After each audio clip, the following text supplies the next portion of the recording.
as a next attack happens. And over time, those guys on the first slide, they look like everybody's just kind of individual, but it's a full ecosystem. You look at cyber, it's not one person doing everything. It's teams, there's shared infrastructure, there's folks that are selling, say, compromised accounts. There's other groups that are working to do the money laundering or moving things through crypto mixers. So everybody has a specialty, which makes it especially hard because even if you take out one group or one part of the group, okay, well they can pivot and just use other individuals, other resources to keep operating. These days, just like you have software as a service, cybercrime is a service that's available. There's not a lot of folks that are doing things 100% on their own or they're doing it from scratch. They're just reaching out to say, oh, I have credentials and I want to ransomware a given company or whatnot. They can take that target and say, hey, I'm be an affiliate for this ransomware, this ransomware group. And based on that, I never developed a ransomware, but the threat actor can deploy it against whatever targets they have available. And whether they compromise those targets themselves or they buy those credentials, they buy the access in, it's almost become too easy to get involved into cybercrime. One thing that the government has put in place for trying to combat cybercrime is the Internet Crime Complaint Center. I don't know if anybody's heard of that. Hopefully, a few folks have. Yeah.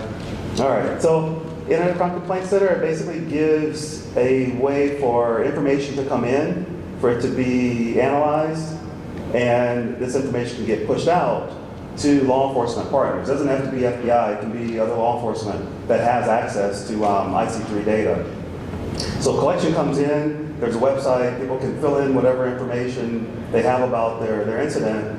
It goes into the analysis side. In some cases, they're tying it to other victims, like you're taking maybe a smaller case in some instances, and you're aggregating it with other victims that are victims of the same group, and they'll refer that out to law enforcement.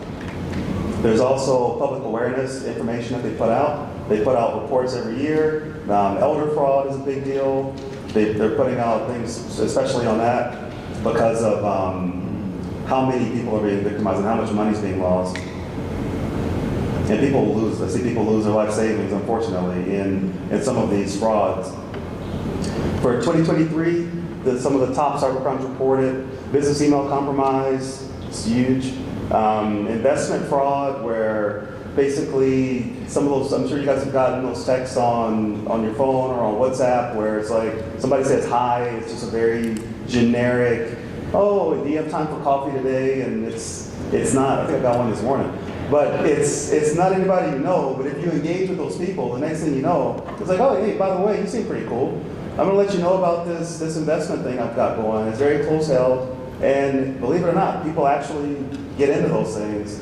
They say, oh, well, maybe it is a good deal. And next thing you know, they've lost $400,000 or $500,000 of personal money. So investment fraud is a huge thing. It's 4.5 something billion dollars. Ransomware, of course. I'm surprised the ransomware complaints are so low, but I think ransomware is a little bit more complicated because in some cases, companies don't want people to know that they've been hit with ransomware, and there's issues around that. You have tech support and these call centers that are impersonating the government, where it's like, hey, this is the IRS. I need you to go buy me some Apple gift cards and send those in so you can pay your overdue taxes. It's crazy stuff, but it's working. There's folks, that's all day long. That's what they do, and they get half a percentage. It still works. All right, ransomware.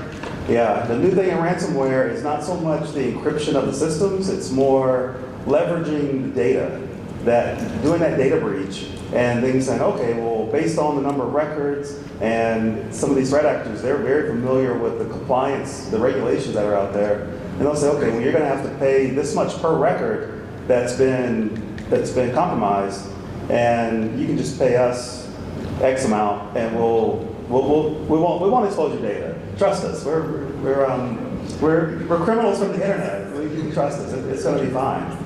So, some cases you look at things like, what was the one?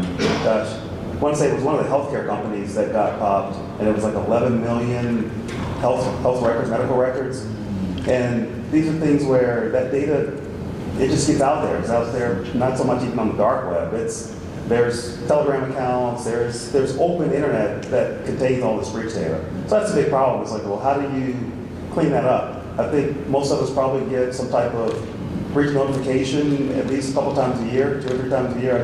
I get a letter, so I get some more credit monitoring. Ransomware is especially problematic because it's an affiliate model. So even if, from a law enforcement side, you identify one of the actors, you're not really disrupting the infrastructure. You're disrupting this one affiliate or this one subgroup of a larger group. So small and medium-sized businesses, they get shut down because they don't have a lot of the business continuity. They don't have backups that are done properly. So it's a huge impact. A lot of companies just pay these ransoms, or they'll negotiate. There's actually a industry of negotiating ransoms and paying them. There's companies that make a business out of that. And one issue, and I've seen this over the years, is you have cyber insurance. And when cyber insurance comes in, it gives a lot of these victims, whether it's municipalities or companies, it gives them a way to pay these ransoms. And they're taking a small loss, they're paying their deductible, but the insurance is paying a lot more to those ransomware actors.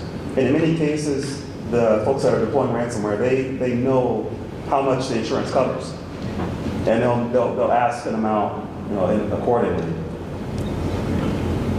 Colonial Pipeline, I'm sure you guys remember that one, where infrastructure was shut down and a Bitcoin ransom was paid, but from the law enforcement side, things are getting a little bit better because DOJ, FBI were able to seize most of that ransom after looking at the blockchain, and I don't know how all that worked, but somewhere in the background, they happen to have access to one of those wallets and were able to seize those funds. So really attacking the infrastructure and attacking the way that these actors are moving money around has seemed to be one of the most effective ways to combat it. And just in general, I'm sure there's a lot more technical talks out there about how business email compromise works. It's usually the target is identified, there's a phishing email or some type of social engineering that happens, wire transfer happens. And the companies could sort of prevent this by having policies to where you have some out-of-band communication. If an email comes in or a phone call comes in from the CEO, there's some predetermined out-of-band method to verify that that's a legit call before money is wired. Law enforcement has been able to reverse a lot of those wires if they find out in time, because there are relationships that go with the banks so that the local field office or local law enforcement agency can work with the victim, but the bank is notified and there's people at the bank that can freeze that transfer, because once it goes about 24 hours, a little bit over that, it's usually overseas and it's that much more difficult to reverse, if possible at all. You guys have all seen these little maps where it's showing the internet attacks and the global nature of it, where it's flying constantly and everything is typically international. What law enforcement does in order to address that threat is there's about 170 embassies, U.S. embassies around the world. And in most of those embassies, they have FBI agents, they have Homeland Security folks, they have law enforcement officers that are assigned to that country. And their job is to be a liaison for U.S. interests for cases that are being worked. Because when an FBI agent or U.S. law enforcement is in another country, they don't have any law enforcement authority. So they work with the locals, they provide training, they build a relationship so that they help that host country And if the host country needs something from the U.S., it goes both ways. The U.S. will, that request will come to the U.S. and information will be shared. And that's really the only way to work cyber. You have to have strong international cooperation. And it's not easy because you have delicate relationships that are involved. Depending on the country, maybe there's some things you can share, maybe there's some things you can't. So it gets very complex. But it is the way to work these cases and be effective.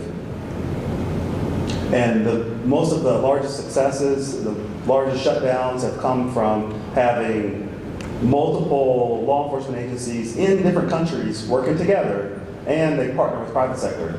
Because private sector has a lot of intelligence. Private sector has a lot of visibility, and many times on cases I've worked, I've seen where I might call the group Happy Frog, and it's some group of threat actors that we have intelligence on from the government side, and the private sector calls it, trying to think, Angry Raccoon. They call it something else, but we're looking at the same thing. Like once we start comparing notes and looking at, okay, well, who's on this IP? Oh, yeah, you've seen these same guys. Well, what are the TTPs? What are their techniques, the tactics? What do they do? Oh, these are the same guys. I'm pretty sure these are the same guys. But there's a lot of obstacles in making those connections happen and being able to comfortably share information that either side considers very sensitive. But that's really the way to be the most effective. And the government, law enforcement side, there's not enough resources to develop the intel the same way you would have a large threat intelligence company, cyber threat intelligence company that has that information. So the intel sharing is a huge thing. We've had botnet takedowns, darknet markets taken down through that type of cooperation. Money launderers, which is a big piece, because that once, let's say it's paid, everything's in crypto, eventually that money has to go back to fiat. Or many times, there's exceptions, but for the majority of cases, it goes back to fiat in order to be useful. So that's a big target, a big way, a choke point to be able to target those criminals. So I took a look at the FBI Most Wanted just to see who was out there before this talk, and we've got a guy in North Korea, money laundering. We've got guy in Russia, Iran. The Russia guy was attacking Ukrainian infrastructure and also looking at targeting U.S. infrastructure. So Iran, Venezuela, this guy was reprogramming the ATMs once you break in there and code the ATM to get a bunch of money out. And we've got Nigeria represented here with business email compromise and wire fraud. So, and I think there were about 150 of those guys on the list at the time. So there's a bunch of them. And many of them are in countries where it's difficult to reach. But in some cases, the guys live a very flashy lifestyle. They want to flex. They want to be like, hey, I'm over here, you can kiss my ass because I'm in Russia, you can't get me. So this is, gotta have some wins here somewhere. So this guy, Hush Puppy, and he was like a social media influencer. He's somewhat known then. So anyway, he was doing some things. And you think about all the individuals that law enforcement cannot reach. And these guys that are, the cases, the complexity of the cases is bananas. And when they do get a hold of somebody, they're gonna come down on people's elbows and they'll get them. So he was involved in some login credential stuff. Money laundering was a big thing for him. He was laundering money from North Korea. So I mean, if you're in this, crime infrastructure, this ecosystem, you don't really care who the clients are. You're just like, okay, you don't even ask. So you just do what's to be done and take a cut, whatever it is. But he's facilitating North Korea, so I mean it's not a good thing. But he happened to, I guess, take a little trip to Dubai and got picked up. So he had to pay, and he's probably still paying. This has probably still been worked out. I think this happened a couple of years ago. So almost $2 million in restitution to be paid back. And I think he was victimizing individuals individuals in, it was either Dubai or some other country in the region. I forget which one now. But he got sentenced to 11 years. So, so every now and then justice does prevail. I'm going to talk a little bit about insider threat. This is like one of my favorite examples as far as companies. This case happened several years ago, but this was there was a push in China for wind turbines or wind power, and China passed some legislation calling for these wind farms, and there was a U.S. company that partnered with a Chinese company to build these wind turbines. So in this case, Sinovel actually made most of the hardware, like the actual turbine itself, and the company American Superconductor developed software to control the turbines, and I guess probably some complicated stuff with power generation from it. So they had a contract for $800 million to Sinovel, and American Superconductor stock just went crazy. They were like $300 a share. It was looking really nice, and they knew that they had some exposure, they had some risk because they were working with China, and they know how China can be sometimes. So they had limited access to the source code. Things were encrypted. They took reasonable precautions. But at one point, they were testing software, testing a turbine, and I think they tried to shut it down, and the turbine would not shut down. So it's like, oh wow, we don't have proper control of the software. When under closer inspection, there was a new software version that was not American Superconductor software. There was some other software running on the turbine. So they knew something was there. There's probably a problem at that point, especially if they had the software encrypted on the wind turbines. Well, they had an insider that was working in Austria, had access to the source code, and this guy had some issues. He was traveling to China, and he obviously worked with the partner company. But when you look at insider threats, at least from an espionage standpoint, a lot of times there's red flags that can pop up. Not to say that any one of them is a bad thing, but he was going through some marital issues. He was demoted, so he probably felt some type of resentment toward the company, felt undervalued, and he's like, yeah, I'll just get the source code, put it on my laptop, and give it to China. So in the investigation, they found that he was communicating with Sinovel, and they had requested the source code from him. And in exchange for the source code, they were going to pay him. They're going to pay him almost $2 million, give him a 5-year contract, and it's a temporary girlfriend. We'll leave it at that. He was a little bit lonely. So that was probably, from Sinovel's standpoint, that was a small price to pay for what they were going to get. And he pled guilty, and in Austria, he got 1 year in jail. Yeah, that's 1 year. That's good. Yeah. One of the nicest prisons in the world. 1 year. He probably had like croissants and stuff for breakfast. I don't know. But it's like, wow, that hammer was really light when they hit him. So if you look at the damage to that corporation, they laid off 2/3 of their employees. It was basically they were killed by that incident. That just crushed them because they lost their IP. So stock value just went down to zero. I checked a couple days ago. The company still exists. I think the stock it's in like the $5 range. I mean, it's like when I've had this experience with crypto before, where it's doing really well and then it just falls, and then it's like just kind of it's still there, but it's worth like I don't know fractions of a cent at that point. There's a 60-minute segment on it. It got a lot of publicity at that point. So American Superconductor, they didn't give up. They said, I didn't have the slide for it. I'll just tell you guys. They didn't give up. They said, well, shoot, wow, we've been wrong. We've been greatly wrong. So they went to Chinese court and decided to fight their battle in Chinese court to say, hey, we lost our IP, and we were wrong.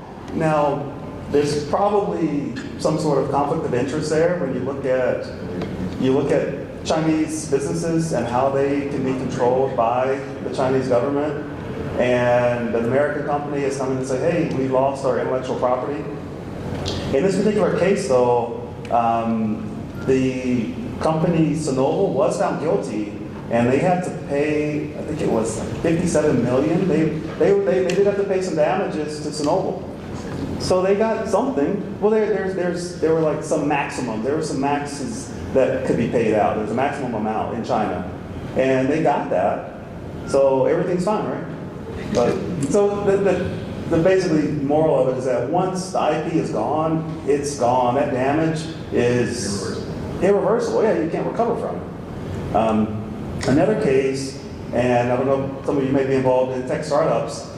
And this intellectual property, there was a company called Magic Leap. It's in South Florida, and that's where I worked for about 18 years. They were developing these augmented reality glasses. They've had some other complications, but the glasses are pretty cool. I actually got to play with them at one point, where you put them on, it measures the room, and it basically you can have these virtual objects that interact with the physical space. So really cool stuff, and that, emerging technology. So they hired an individual from China, and he decided to stay. He stayed at the company about a year and a half, and then he left and opened a company in China called InReal. And in this case, these are the InReal glasses. So this is the Magic Leap stuff, and this is InReal. So very, very similar. And there was a case on this where Magic Leap said, "Hey, this guy stole our stuff, went to China and created a company with Magic Leap IP." So that was the allegation, and it got kicked out of federal court because there was not enough evidence. So when you get into things with insiders, it can be very difficult to prove. It's very difficult to prove that somebody that has natural access to some software, to some technology, unless there's a direct copy and you can prove that that's what happened. Very difficult to prove that theft.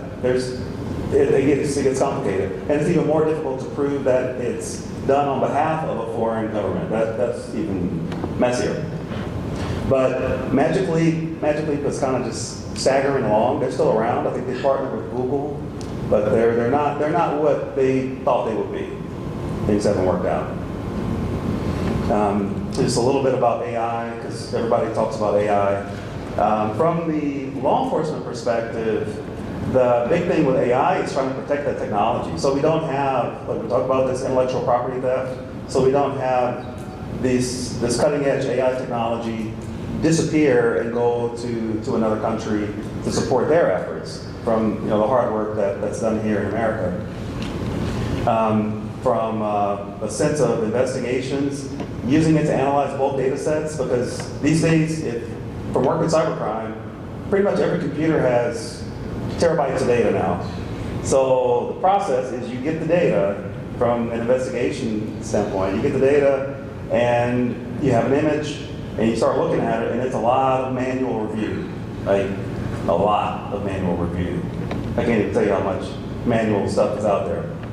So to have AI that can do some type of analysis based on what the nature of the case is, and even though for legal reasons it would probably still go to law enforcement, it would go to a law enforcement officer that would have to actually say, yes, this is evidentiary, will make the final call. But AI could triage a lot of that data and identify these are the things that you're most likely to be interested in, and present those for the final review. And also identifying patterns, things that might be indicators of terrorism. Some of this, I'm sure the casinos have some of this technology where they're seeing people that might be cheaters on certain games. They can probably analyze their gait, analyze different things about them, and know that, okay, send security over there and either watch this guy or get him out. And of course, this analysis of this bulk data sets, that's also how AI can be used against America. Because we talk about breach data and how much data is out there and how much data is just available to any country, any individual at this point. If adversarial governments have the access or have that ability to analyze the data they already have, that's basically going to be used against the U.S. So it's kind of the AI thing. We talk about collaboration. I'd encourage everybody, if they're interested, to have some type of relationship with law enforcement. Could be through programs like InfraGard. It could be just there's many different working groups that are out there. Just becoming a part of one of those. I've had this thing happen not too long ago with Marquez Brownlee. I'm sure some of you folks know who he is. He talked about this Escobar phone incident, which in this case, it was a fraud case, and the FBI and IRS went to speak with him.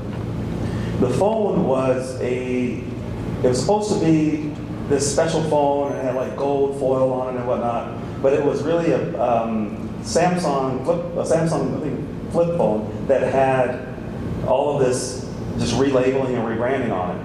And what the company was doing, and this is all alleged, this is what was going on with this particular case, is that the company that had the Escobar phone, they gave the phone to influencers for them to give positive reviews, for them to talk about it. Now, Marquez did not give a positive review. He kind of called them out. But other influencers would give a positive review, and the company never fulfilled any of the orders. So if you or I wanted to order that phone, oh, this is cool, and it was cheaper than the Samsung phone, we never got a phone. So it was just like failure to deliver, basic fraud stuff. I'll take your money, I don't give you anything. And in that case, the law enforcement went to Marquez to get the phone as evidence, and also to get any communications that his team had with the company. And that kind of stuff happens all the time. I used to go do victim notifications quite a bit, where if an IP address pops up in an investigation, and I see, okay, who's this company? All right, this company's in my area, or if it's not in my area, I can send a lead, send it out to whoever's working that area, so they can notify the victim. And we have gotten better from a law enforcement angle with sharing that information, giving indicators of compromise, sharing some of those lists of IPs and whatnot. So that information sharing is critical. And usually we try to work with the victims. We usually can't compel them. It's voluntary, but we work with the victims as much as we can to further the investigation and help them become more secure down the road.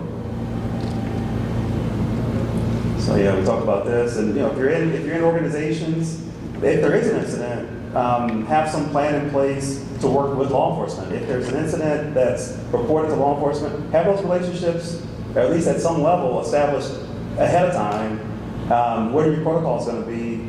Talk to legal. Make sure there's a clear plan if something happens where you need to contact law enforcement, so that it's a little bit easier for everyone, and you get better results. Talk about victim notifications. This is how a lot of the server rooms look when I go and do a notification. It would be, this is true story. Most of the incidents where it could be a nation state actor that's using infrastructure to launch attacks and do whatever they do, or it can just be a ransomware thing where the point of entry is typically a computer that was forgotten about. It's like, oh, well, yeah, that server, I go do the notification, and okay, it's IP XYZ. Oh yeah, that one, I don't really use that one a lot anymore, but yeah, it's still up. And it's in a back room that's all dusty, and that computer is up, but that's the point of entry into all the good stuff. So I've seen both, where either the old computer is used as infrastructure by threat actors, or it's used as just kind of an entry point, and they can pivot into better parts of whatever that company has. So the asset inventory is a big deal. And of course, two-factor and all that, because whatever the weakest link is, that's where you're going to be targeted. And just basic stuff, where a lot of companies just don't even have basic stuff, cybersecurity framework stuff, basic protective measures. Any questions? I think we have a little time for questions. Yes, sir. When you retired, where did you go after that? Oh, where did I go after I retired? I went home. No. Currently, I do some cybersecurity consulting, mainly for small businesses, and I spend time with family. So I've kind of working a little bit half-time at this point, a little bit part-time work. What was your standard issue carry weapon when you got in as an agent? When I entered on duty, we had the Glock 22, 40 caliber, with like a big brick hanging off your hip, full size. And of course, there's limited things you can carry. So there's like a very small approved list. And a lot of agencies are like that, where there's only certain weapons you can carry. So we had Glock 22s for, I had that over 10 years. And then I went to a Glock 19. Glock 19M was the final issue. And you could have other stuff that's personal side weapons. Yes. First, that's gross. I'm sorry you had to do that to yourself. I'm curious, like when you were talking about some of the financial crime that took place, one of the things, because of my age, that I was exposed to was the new social, right? Being able to go just get a brand new social and use that to start like a new tax history or what have you, new credit history, all that type of stuff. But I was always curious as to how they were and are still able to get away with doing that, right? Like, because I would think once somebody's social has been used and there's a death certificate that's attached to them, you can't just go and reuse it. But it's rampant, it's all over the place. Yeah, that stuff. I don't know a lot about the whole new social thing. I've heard about that, but I haven't played with that. But there's been a couple cases. There was one in Florida where it was like a death master list. Like basically criminals were going out and identifying who's deceased and stealing their identities. So that's, I think it's just because it's government. It's bureaucracy is not as clean. Like there's not clean delineations with everything. So let's say one system, okay, this person's dead, but this other system doesn't know that there's not a lot of connectivity. That would be my theory as to why it would still work. Yeah. You talked about kind of that dusty server closet. Mm-hmm. You know, being a red teamer, we've all kind of dreamed about being able to get into that particular room to, you know, connect to the network that's like spanned over all the VLANs, right? Yeah. And a lot of it, you know, coming from forensics, that is typically patient zero. For a preventative measure, how do you feel about assumed breach testing? And when I say assumed breach, I mean the customer allows for a consultant to put a host on the network that does span over all the different VLANs to go and do what it looks like if we were compromised, what could happen? How do you feel about those type of engagements? And do you I think that's a good way to do it, because if you look at insiders, and there's been documented instances of cases where, let's say, a ransomware target, I can't get in the network, the actor can't get in the network. They can pay an employee. They find somebody that's pissed off, that's posting on social media or whatever. Oh, approach that person. Hey, I'll pay you X, Y, Z to put this thumb drive in, you know, into your computer. And okay, well, there's your compromise. There's your, you know, it's a back door. It's gonna just reverse shell out. So yeah, that would be the proper way to test it. You have to test internally and from external. Yes. You talk about the ransomware where you say either pay or classic, you know, either you pay or we won't disclose. Doubling down on that, like what's your experience with that? Does paying actually help? And do we have legislation that says we cannot pay? Oh wow. Well, legislation is one thing, and then enforcement is a separate one. But I would say, like, from law enforcement perspective, I would say don't pay the ransom. But I would encourage people to take preventative measures to not basically protect themselves from the ransomware and have contingency, so if they did get hit, they'd have a way to recover.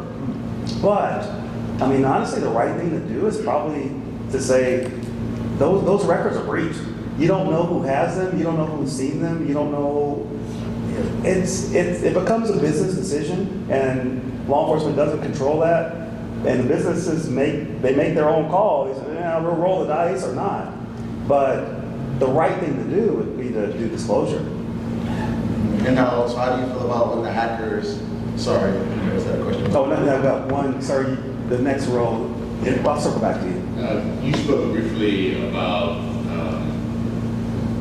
the Bureau or law enforcement partnering with other private organizations as far as helping with process data, helping with processing big IP, that kind of thing.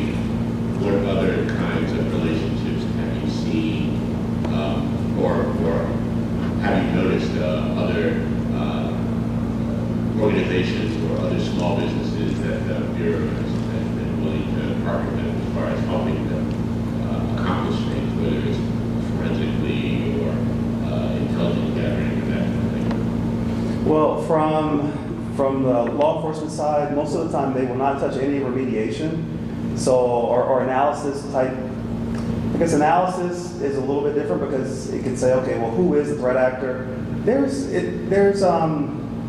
It's case by case, honestly. And in some cases, I've seen, we had an incident in South Florida where a school board, the school board was ransomware. And there's resources, there's a fly team that came in that case, and they did more of like a, kind of like an incident response team essentially. And when that happens, they're gonna work with the staff that's there. So it depends though, it's definitely case by case. On some cases, I've worked with the private sector companies, and basically they sat next to me and it's like, hey, here's what we have, and we're leaning on private sector to help us with some analysis. It just gets into sensitivities of sharing information and what trust is already in place. Because I will say, if there's programs like InfraGard where, depending on where you are, it may be better or not as good, but there's a background check that's done on those members. There's a relationship that's in place, and I've seen some of those members help out on cases. It's even back in the early days, back when I was in Birmingham. So, yeah. I got two questions. At the beginning of your presentation, I saw you touched on maturity of far as you became an agent per se, and how you guys were procuring equipment at the time. What was the turning point, I guess, as far as like the stuff you guys felt you needed to combat cybercrime, I guess, and what have you? Like software such as operating system, like were you guys still using Windows 2000? When did you guys say, oh man, we need probably start moving over to Linux OS and things like that? How did that come about? You can answer that. And the other question was, as far as you touched on IP addresses, when you guys say a certain attack or something is going on, whatever it is, IP geolocation shows on this side of the world or what have you. When you guys run into guys bouncing IPs or using VPNs, do you guys say, hey man, it's gonna be too much to to track all the IPs. Yeah, in that case, you almost need to have better intelligence. Like you almost have to attack it kind of a different way. And in some cases, there are ways to do that, but other ways to identify these individuals. But yeah, it gets tricky. And then sometimes you have a situation where normally they use a VPN, but one time they didn't. And that leakage is what got them popped. So that happens. Just one final note for you guys. If you're interested in what law enforcement is doing, at some point go out and look at the affidavits. When these different arrests or these indictments happen, the affidavit is public. And there's some very interesting reading that gets more into how do we know. That's what the government has to show at that point is, okay, how do we know that this guy did X, Y, Z? I know we're out of time, but then that just brought up a really interesting point to me.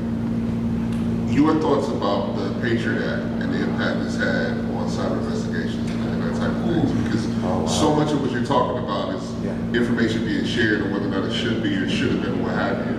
Like, what are your thoughts about this, especially now being on the other side of it and not being behind the desk?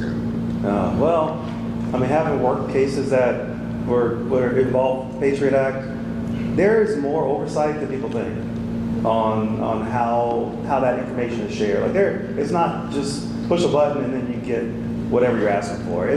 There's a lot of checks and balances on it. In some cases, I think some of those cases are slower than working a criminal case. Some of the national security cases. It's a lot of scrutiny. Can I ask one question? Yeah. How big is the cyber insurance business? Oh, it's huge. It's huge. Although I've spoken with some cyber insurance folks, and they're better now as far as how they're going to issue those policies. Now they are doing a little bit more of okay, there needs to be a vulnerability assessment. There needs to be some level of controls in place before they issue the policy. And the policies are a lot more expensive than they used to be. So yeah. So everyone, I appreciate it. I'll be here. I can take questions offline.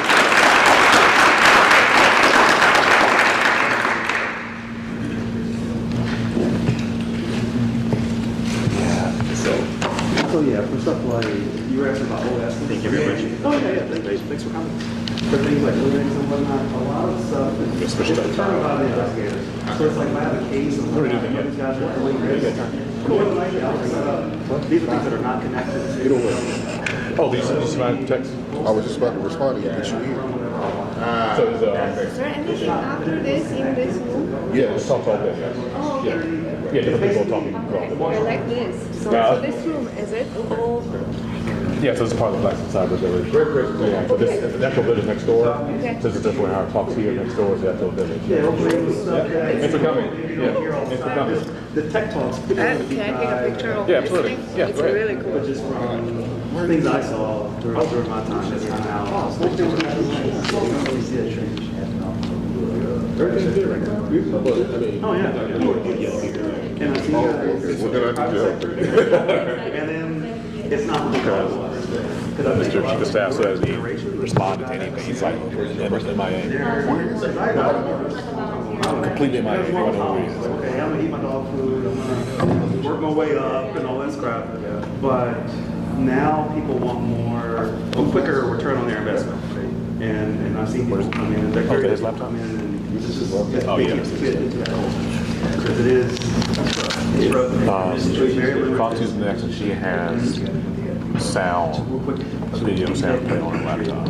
Where's your So laptop? how's it affect? Well, I think she needs our laptop. I mean, over at her. I told her to come over here. You know, obviously a lot of issues actually, they're sticking to their own, So- products. In this case. It's a big one, yeah. So, they got their ISPs, they got their. Yes, I got in touch with them. I just respond. Oh, you're fine. Definitely. I think it's like they're not, I think they're like, thank you for coming. I'm supposed to be like the MC. You work here. Pretty close, right? Yeah, But the thing is, with most Here's of that. these, because the stuff is layered and overlap on top of each other, they're gonna You know, that's a great question, and I can tell you a little bit about it, because like I have a contract now to do some of those background investigations, like for people that are getting clearances. I'm gonna And get her set up. that I'm system gonna test her technical stuff. it's not as effective as it used to be. Because nowadays, it's more about, okay, where do you work, the drugs, and we're interviewing individuals. Okay. But these days, there's so much online. I can